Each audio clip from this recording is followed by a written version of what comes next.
23 मार्च 1931 भारतीयों के लिए शौर्य दिवस, पराक्रम दिवस, बलिदान दिवस, शहीद दिवस और अंग्रेज़ों के लिए कलंक दिवस, काला दिवस। उनके काले कारनामों में से एक जघन्य हत्याकांड, इसे हत्याकांड ही कहा जाएगा। इस कड़ी में सुखदेव और राजगुरु के बारे में बात की जाएगी, जिनको इतिहास के पन्नों में बहुत ही कम जगह मिली है। बहुत ही दुख की बात है कि सुखदेव, भगत सिंह, राजगुरु में कहीं कोई अंतर नहीं था, लेकिन पता नहीं क्यों इनको विस्मृत कर दिया गया। सिर्फ एक पंक्ति में नाम आता है, सुखदेव शहीद हो गए। लेकिन क्या सुखदेव जैसे महान क्रांतिकारी की ये परिभाषा हो सकती है? नहीं। हमने यह सोचा कि इनके बारे में ही आज देश को बताया जाए। सुखदेव का परिवार भी उतना ही बड़ा देशभक्त था जितना बड़ा भगत सिंह का था। सुखदेव के साथ एक और बात जुड़ी हुई थी कि बचपन में ही उनके पिता का निधन हो गया था, लेकिन उनके ताऊ जी ने उनको पाला था। यह भारत के संयुक्त परिवार का एक सशक्त उदाहरण है जो आज हम लोग भूल गए हैं। आज समाज में जो उथल पुथल मची हुई है, उसका एक बड़ा कारण ये भी है कि हमने अपने संयुक्त परिवार को ध्वस्त कर दिया है। उनकी कमियां थीं, कुछ अच्छाइयां भी थीं, लेकिन हमने कमियों को ज़्यादा प्रकाशित किया और अच्छाइयों को छिपा दिया। तो आज भारत की दुर्दशा हो रही है। इसी संयुक्त परिवार में सुखदेव पाले पोसे गए थे। अगर इनके ताया जी सही नहीं होते तो आज हमें सुखदेव जैसे व्यक्ति नहीं मिलते। इनके ताया जी भी देशभक्त थे, समाज सेवी थे, अचिंतन राम जी, लेकिन उनका भी इतिहास में कहीं कोई जिक्र नहीं आता है। क्यों? ये प्रश्न है। ये सोचना चाहिए कि क्यों हमारे इतिहास में इन लोगों को छिपाया गया है। सुखदेव को तो छिपाया ही गया, बल्कि उनके ताया जी को, ताऊ जी को भी, जिन्होंने उनको पालन पोषण करके बड़ा किया और लाड़ प्यार बेटे के जैसा दिया।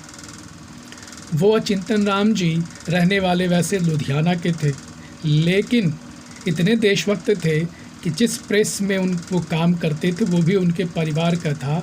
जब उन्होंने अंग्रेज़ों से माफ़ी मांग ली इसलिए कि जेल ना जाना पड़े, तो उन्होंने गुस्से में उस प्रेस को छोड़ दिया। वो पत्रकार भी थे अचिंतन राम जी, और बाद में वो लायलपुर में आ गए और लायलपुर में अपनी मेहनत से व्यापार किया और एक बड़ा साम्राज्य बनाया। वहीं लायलपुर में सुखदेव की परवरिश हुई थी, वहीं इनकी प्रारंभिक पढ़ाई लिखाई भी हुई थी और लायलपुर के शेर कहलाते थे अचिंतन राम जी। भारत की आज़ादी की लड़ाई में भी उन्होंने बढ़ चढ़कर भाग लिया था। ऐसे घर में परवरिश हुई थी सुखदेव की और उनका बचपना बीता था। सुखदेव बचपन से ही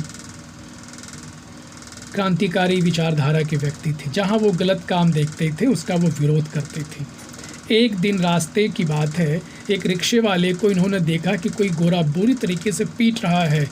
जैसे ही उसे बचाने के लिए दौड़े, क्योंकि इन्हें पता था इनके ताऊ जी को कि अगर ये दौड़ा तो ये अंग्रेज़ों से जूझ जाएगा और पीटेगा, और उसके बाद इसकी क्या हालत होगी वो जानते थे।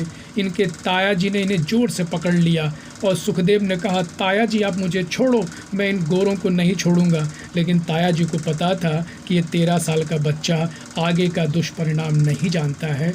उन्होंने पूरी ताकत लगा के सुखदेव को पकड़ लिया और वो रिक्शा वाला पीटा गया और पीट कर वो गोरा जब चला गया तब इन्हें छोड़ा। फिर ये जोर से दौड़कर रिक्शे वाले के पास गए और सारी भीड़ को कहा कि आप लोग कायर हो आप लोग। एक रिक्शे वाले को एक गोरा पीट रहा है और आप लोग खड़े देख रहे थे। ताया जी को लगा कि शायद भीड़ गुस्से में आकर पीटने ना लगे, तो ताया जी ने कहा कि देखिए ये बच्चा है, ये नादान है, इसे माफ़ कर दीजिए। तो सुखदेव ने कहा कि हाँ मैं नादान हूँ, लेकिन एक दिन मैं बड़ा होकर इन अंग्रेज़ों को भारत से भगाऊंगा। ऐसे थे सुखदेव, ऐसा था इनका बचपना। और फिर सुखदेव आगे पढ़ने के लिए लाहौर गए, लाहौर के DAV आर्य समाज कॉलेज में, जहाँ भगत सिंह के साथ इनकी मित्रता हुई। और फिर उसकी एक अलग कहानी है, जहाँ पर राष्ट्रवादी विचारधारा के शिक्षक होते थे और ऐसे शिक्षक होने चाहिए, और आज भी ऐसे ही शिक्षकों की ज़रूरत है। केवल डिग्रीधारी शिक्षक नहीं होने चाहिए, वहाँ ऐसे ऐसे शिक्षक थे जिन्होंने स्वर्णिम भारतीय इतिहास का सांगोपांग वर्णन वहाँ पर किया, और उसका अध्ययन सुखदेव, राजगुरु और इनके और भी मित्र कर रहे थे। तो ऐसी विचारधारा, ऐसा माहौल होना चाहिए। और जलियांवाला बाग हत्याकांड से सुखदेव भी बहुत प्रभावित रहे, जैसे भगत सिंह रहे। उन्होंने ये कहा था कि अंग्रेज हमें समझते क्या हैं, कि हमें गोलियों से भून देंगे, हम बड़े होकर इन अंग्रेज़ों को बाहर निकालेंगे। तब सुखदेव की आयु 1907 में इनका जन्म हुआ था सुखदेव का, और 1919 की घटना है, 12 साल की आयु थी। तो ऐसी घटनाएं सुखदेव के साथ घट रही थी, और एक क्रांतिकारी का निर्माण भी हो रहा था। संयुक्त परिवार की एक कड़ी थे सुखदेव, भारतीय परिवार की एक कड़ी थे सुखदेव। अब आगे हम थोड़ी चर्चा राजगुरु की भी करेंगे अगले भाग में।